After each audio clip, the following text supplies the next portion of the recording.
3 years after her dog died, Evelyn heard it howl outside her house again. Not in memory, not in a dream, but close enough that the windows seemed to listen. The sound came from the direction of the woods behind her property in western Massachusetts, low and drawn out, carrying the weight of something that knew the distance too well. It was the kind of sound that didn't fade when she held her breath. It stayed, lingering just long enough to make denial impossible. Earlier that day, nothing had seemed out of place. Evelyn had been alone in her kitchen, sorting through an old drawer she rarely opened, when the knife slipped. The cut was shallow, but the blood came fast, soaking into a worn piece of fabric she had picked up without thinking. The object was personal, useless now, heavy only with familiarity. She didn't stop to clean it. She didn't rinse the blood away. She wrapped the fabric once and threw it into the trash bin behind the house, closing the lid with a dull, final sound. The cut healed quickly. The moment passed. Or at least, it pretended to. Vesta had been gone for 3 years. Buried near the tree line where the woods thickened and daylight struggled to reach the ground. She had never looked fully domestic, too large, too quiet, her movements measured in a way that suggested attention rather than obedience.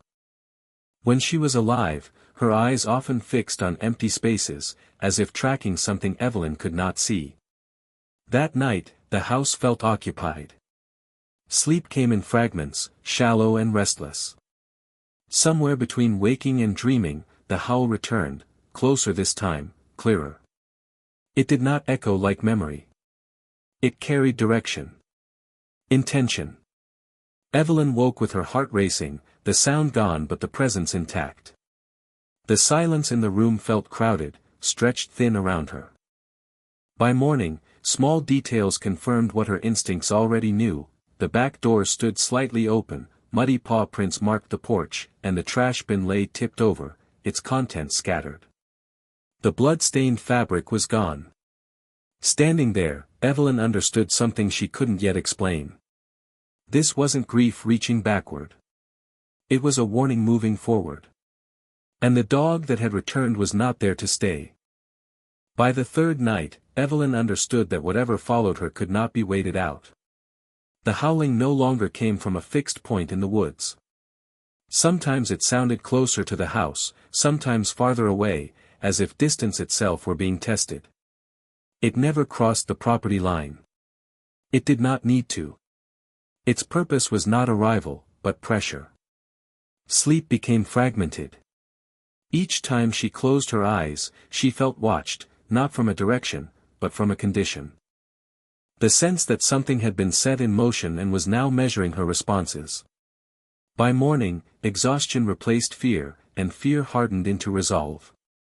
She packed a small bag and drove east, leaving the quiet hills of western Massachusetts behind her. She did not consciously choose Salem. The name surfaced without effort, like a thought that had been waiting its turn. Past the historic facades and tourist traffic, she found streets that did not invite attention. Narrow. Uneven. Forgotten by anyone looking for spectacle. On one of them stood a 2-story wooden house darkened by age and rain, its windows tall and narrow, its presence restrained rather than decayed. There was no decoration on the door. Only a hand-painted sign. Rowan Graves. Private readings. Nothing about tarot. Nothing about insight or guidance. Just a name, and the implication that names were enough. Inside, the air was still and dry, carrying the faint scent of old paper and wood. The room was modest, painted a dark graphite gray that absorbed light rather than reflected it. A single desk lamp illuminated a worn wooden table covered by a dark cloth. No music played. No objects were arranged for effect. Rowan Graves was already seated. He did not look up immediately. He did not ask Evelyn's name, nor did he acknowledge her hesitation at the threshold. His presence altered the space without movement or gesture, as if the room itself had adjusted around him. When he finally reached for the deck of cards, the action felt procedural, not performative. The cards were old. Their edges softened by years of handling. He laid them out slowly, without commentary, letting the arrangement speak before he did. The first card showed what was happening now, not the howling, but the condition beneath it. A state of disturbance mistaken for grief. A symptom mistaken for memory. Rowan Graves noted that nothing had returned from the dead. Something had been activated. The second card revealed what had been broken. Not a life, but a recognition. A bond interrupted by carelessness rather than intent. The image suggested blood, not as injury, but as claim. As acknowledgement. Its absence mattered more than its presence. The third card marked the moment of distortion. A choice made without awareness. A dismissal framed as convenience. According to the spread, the act of discarding something marked by blood, without cleansing it, was not neutral. It was interpreted by forces that do not negotiate meaning. Rowan Graves stated this without emphasis. Not as accusation, and not as warning. Simply as cause and consequence. The fourth card explained the form the warning had taken. Not a human figure. Not a dream. An animal bound by loyalty rather than language. A presence capable of standing between instinct and foresight. He did not name the dog, but the card made the connection unnecessary. The final card did not describe an ending. It described a condition. Proof, not prevention. Rowan Graves explained that what followed Evelyn would not escalate until it was acknowledged. The warning could still be redirected, but only if its reach was understood. To confirm whether the sign had attached itself fully, he gave her a single instruction: take a personal item belonging to someone close, cover it with cloth, and leave it untouched overnight. If the cloth remained, the warning was external. If it did not, the consequence was already moving inward. He did not explain what would follow either result. When Evelyn stepped back onto the narrow Salem Street, the city felt unchanged, but she did not. The weight she carried was no longer uncertainty. It was structure. Whatever had howled behind her house had not followed her here, and she understood why. It wasn't chasing her. It was waiting for her to confirm what she had already set in motion. Evelyn followed the instruction exactly because it required no belief, only compliance. She chose an object that belonged unmistakably to someone still living, someone close enough that the connection was undeniable. It was small, personal, and carried the quiet weight of familiarity that accumulates through repeated contact. She placed it on the table in her dining room and covered it with a clean cloth before nightfall, making sure nothing else touched it. The house remained unnaturally still as evening settled in. No wind moved through the trees. No animals crossed the yard. Even the usual sounds of the road in the distance felt muted, as if the area around the house had been placed under restraint. Evelyn slept poorly, waking often with the sense that something was observing the interior of the house without occupying it. When morning came, she knew the result before entering the room. The cloth lay crumpled on the floor several feet away from the table. Not torn. Not dragged. Simply displaced, as though it had been lifted and released without urgency. The object beneath it remained untouched. Nothing else in the room had moved. There was no damage to explain it. No draft. No disturbance. The confirmation was immediate and complete. Later that day, Evelyn drove into town, carrying the weight of what she now understood was not symbolic. The warning had passed its test. It was no longer a possibility, but an active condition. She tried to focus on ordinary tasks, but her attention fractured easily, drawn again and again to the idea that time had narrowed. The phone rang shortly after noon.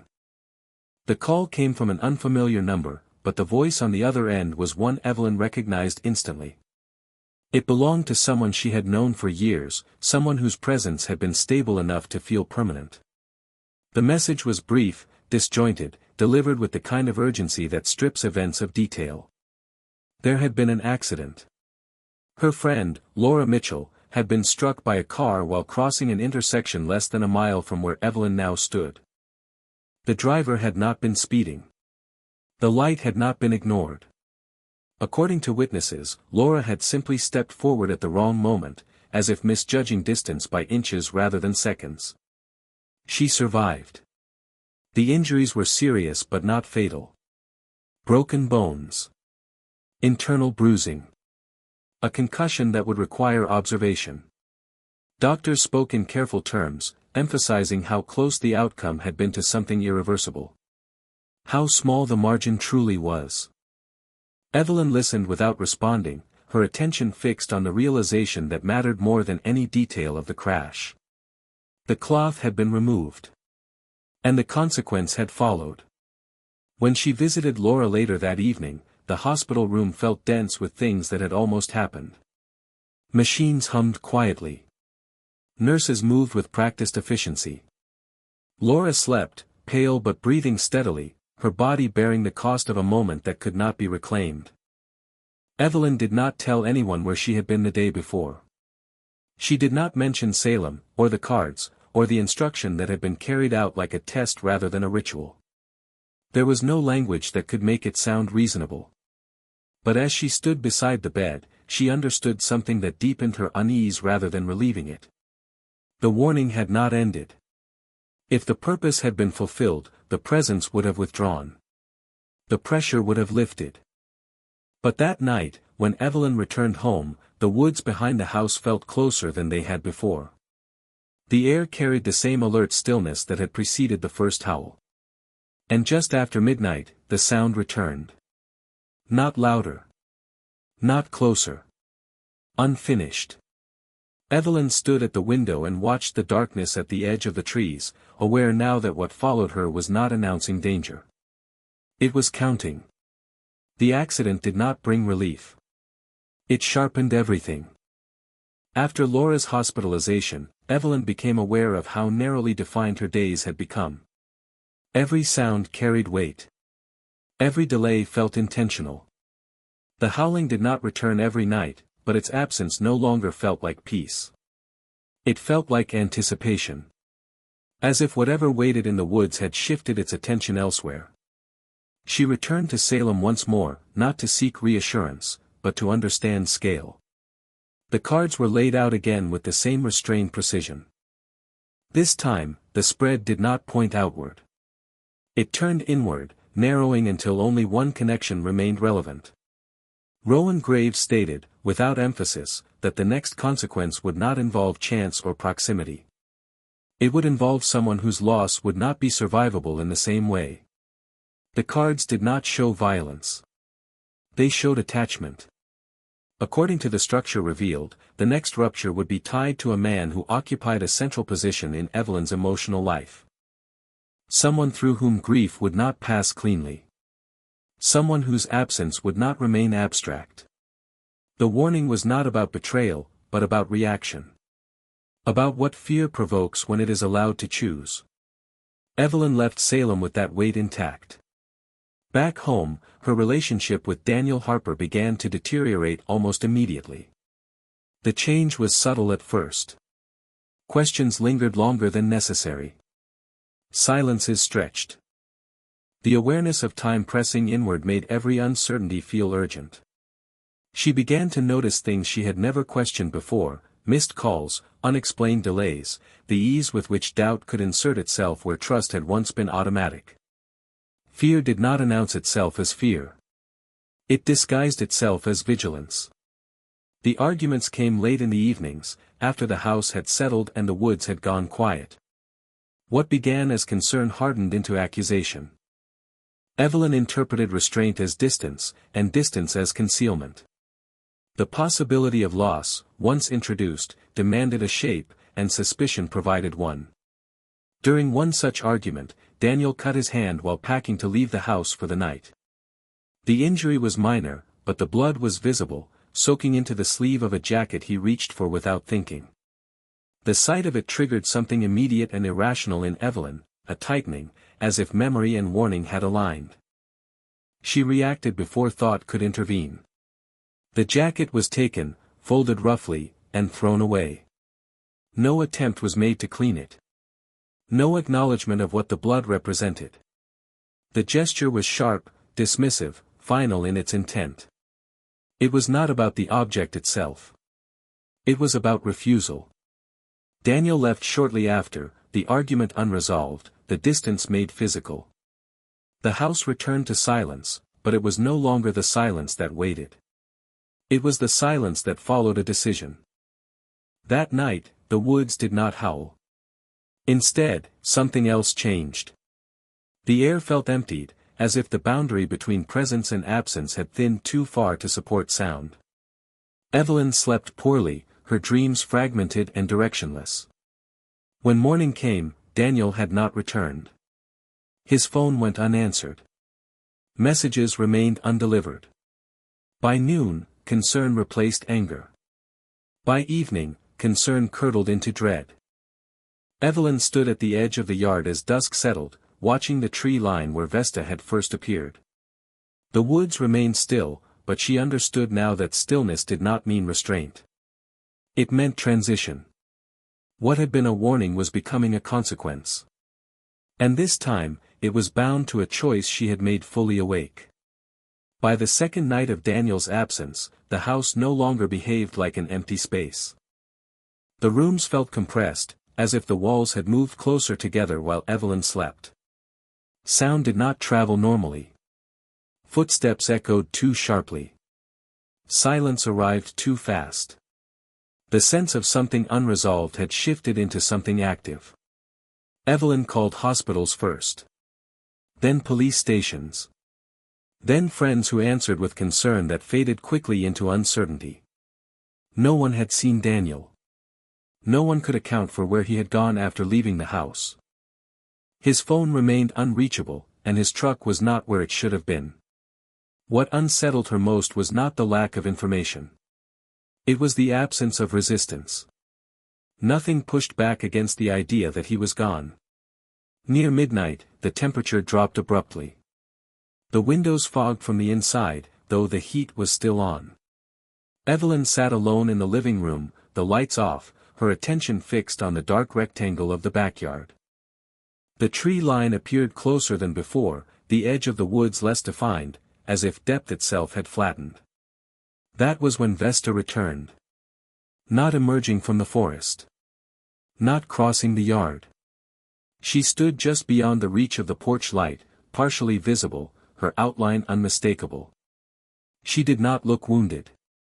She did not look spectral in the way Evelyn had expected. The dog's form was solid, grounded, her posture alert but restrained. Her eyes reflected no light. Vesta held something in her mouth. The object dropped onto the porch with a soft, deliberate sound. A single hunting glove, thick leather, stained dark along the seam. It was not old. It had not been buried. It carried the recent weight of use. Vesta did not linger. She did not wait for acknowledgement. The moment the glove touched the wood, she stepped backward into the darkness and was gone, leaving no movement in the trees behind her. Evelyn did not need to touch the glove to understand its relevance. Daniel hunted. The realization settled with the slow certainty of something that had already been decided. The glove was not a message in the symbolic sense. It was a marker. Proof that the warning had narrowed its focus. Evelyn drove to Salem before dawn, the roads empty and unresponsive beneath her headlights. The city was quiet in a way that felt deliberate, as if it had been holding its breath since her last visit. The narrow street looked unchanged, but the house felt closer than before, as though distance had been reduced by necessity. Inside, Rowan Graves laid out the cards without preamble. The spread was heavier this time. Less open. The first card showed absence not as loss, but as consequence already in motion. The second confirmed what Evelyn feared but had not allowed herself to articulate: the discarded blood-marked jacket had not been neutral. It had been read as refusal. Not of the object, but of the person bound to it. Rowan Graves stated this plainly. When blood is cast away without cleansing, it does not signify disposal. It signifies severance. And severance invites completion. The glove, he explained, was not a warning. It was confirmation of proximity. Daniel was no longer merely at risk. He was already aligned with the outcome the structure demanded. Time was no longer extended. It was constrained. The final card did not promise rescue. It defined a window. If the bond was acknowledged before the structure closed, interruption was possible. Not reversal. Not erasure. Only interruption. Rowan Graves did not specify what would happen if the window passed. He did not need to. Evelyn left Salem with no further instruction, only clarity sharpened to a point. The woods behind her house were no longer the boundary of danger. They were the location of it. By the time she returned home, dawn was breaking over the trees, pale and colorless. She stood on the porch, the glove still where it had been left, and understood the final shape of the warning. The dog had not come to protect her. Vesta had come to show her where the consequence had gone. And it was waiting for her to follow. Evelyn did not waste time convincing herself this could wait. The structure Rowan Graves had revealed did not allow for delay. The window was not measured in days or hours, but in alignment. Once the consequence reached its natural conclusion, nothing would remain to interrupt. Daniel's truck was gone from the driveway where he usually left it after hunting trips. That absence confirmed what the glove had already implied. He had gone north, toward the deeper woodland where cell reception thinned and the land folded into itself. A place where mistakes were rarely witnessed and often permanent. Evelyn drove with the headlights on despite the growing daylight, the road narrowing as pavement gave way to gravel.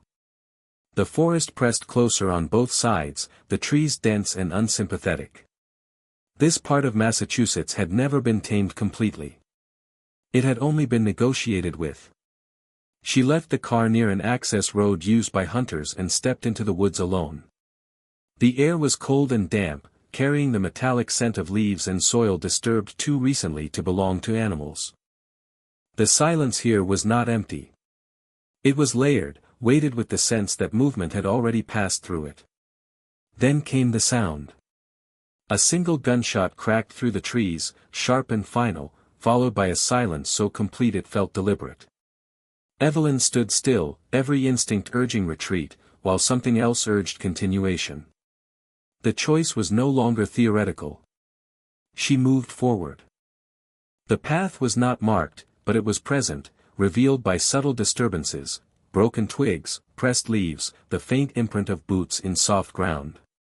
She followed it deeper, her sense of direction guided not by logic but by the same pressure that had driven her to Salem.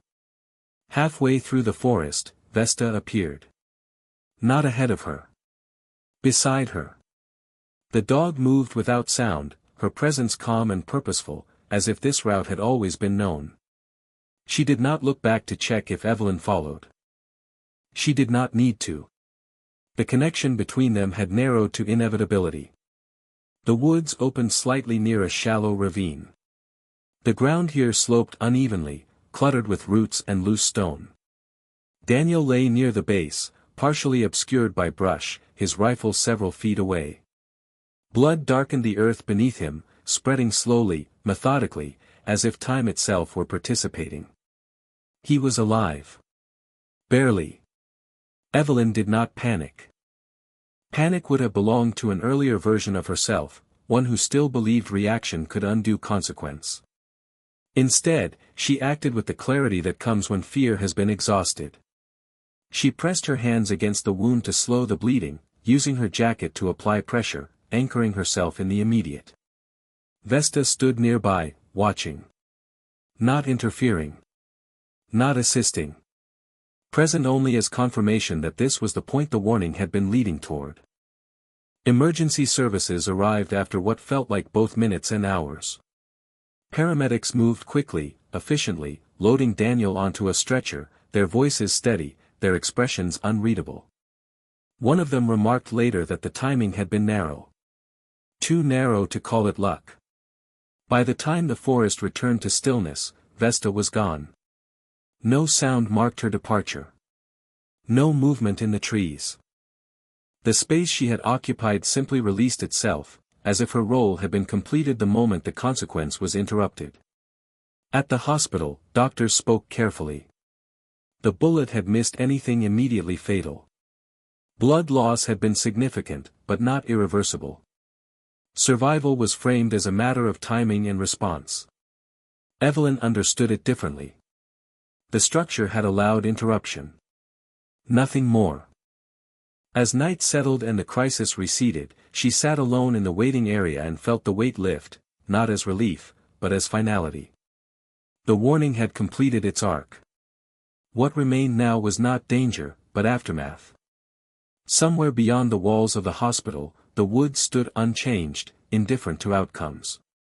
And somewhere within that silence, a bond that had been nearly severed had been forced back into acknowledgement. Not without cost. Not without consequence. But not without survival. Daniel survived, and that fact alone changed the shape of what had been set in motion. The doctors described recovery in careful, technical language: blood loss managed in time, damage contained, consequences avoided by minutes rather than margins. What they did not name was the structure that had nearly closed. What they could not measure was how narrowly it had been interrupted. Vesta did not return after that night in the woods. Not in sound. Not in shadow. Not in the half-light where memory sometimes pretends to be presence. The silence that followed was different from before. It did not press. It did not wait. It simply existed, restored to its ordinary state, as if the boundary between the living and whatever had crossed it had been resealed. The woods behind the house returned to being only woods. Trees. Wind. Distance. In the weeks that followed, Evelyn began to understand the role the dog had played, not as a guardian, and not as a spirit bound by affection alone. Vesta had not come back because of love, nor because of unfinished grief. She had returned because loyalty, once established, does not end with death. It converts. Vesta had not warned Evelyn away from danger. She had tracked consequence. Each appearance had been deliberate. Each sign precise. The howl had marked activation. The scattered trash had confirmed acknowledgement. The glove had identified location. And the final guidance through the woods had not been rescue, but alignment, leading Evelyn to the only point where interruption was still possible. The dog had never acted to prevent harm. Only to reveal where it would land. That was why Vesta never lingered. She did not seek recognition or comfort. She appeared only long enough to fulfill a function, then withdrew. Her presence was never emotional. It was structural. Once the structure was interrupted, her role ceased to exist. Daniel's survival did not erase what had been done. It redefined it. Evelyn carried that understanding forward, not as guilt, but as awareness sharpened into permanence. Blood, she now knew, was not symbolic in the way people prefer symbols to be. It was declarative. It stated connection whether acknowledged or not. To discard it without cleansing was not carelessness, it was a decision made in the language consequences understand. The dog had answered that decision. Months later, when life settled into something resembling normalcy, Evelyn found herself returning to small acts with a precision she had never practiced before. Objects were cleaned deliberately. Injuries were acknowledged fully. Nothing marked by blood was treated as disposable. Not because of fear, but because recognition had become instinct. She did not return to Salem. There was no need. Rowan graves appeared only when truth was buried and consequences had begun to move without permission. Here, nothing remained hidden. The cause had been faced. The condition answered. Vesta remained buried at the edge of the woods, exactly where she had been placed years earlier. No markers were added. No rituals performed. The grave did not require attention. What had needed to move had already moved. What had needed to return had already withdrawn. The lesson did not arrive as superstition or warning. It arrived as structure, intact and unforgiving. Some beings do not protect. They accompany consequence until it is either completed or interrupted. Vesta had chosen interruption. And once that choice was fulfilled, she left, without sound, without farewell, and without ever asking to be remembered.